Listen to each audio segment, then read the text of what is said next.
It's here in the Mediterranean that the tuna come every springtime to spawn, and it's here that fishermen have been lying in wait for them for millennia. The bluefin tuna has provided protein to all the great civilizations which sprung up on these shores.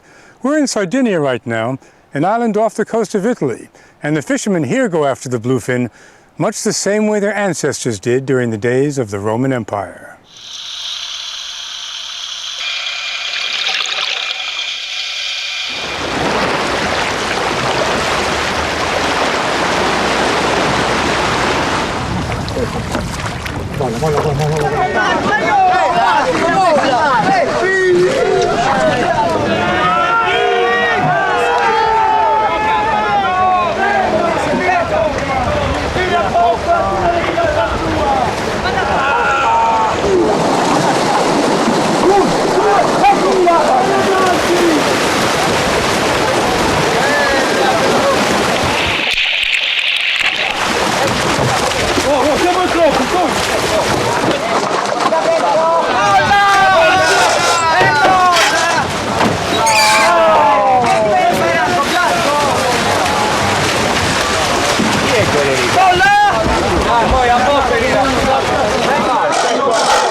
This may seem like an enormous catch, and it's terribly impressive, but the fishermen insist that they're catching fewer fish and smaller fish than in previous years. And the situation is so bad, they say, that they don't know how long they'll be able to stay in business.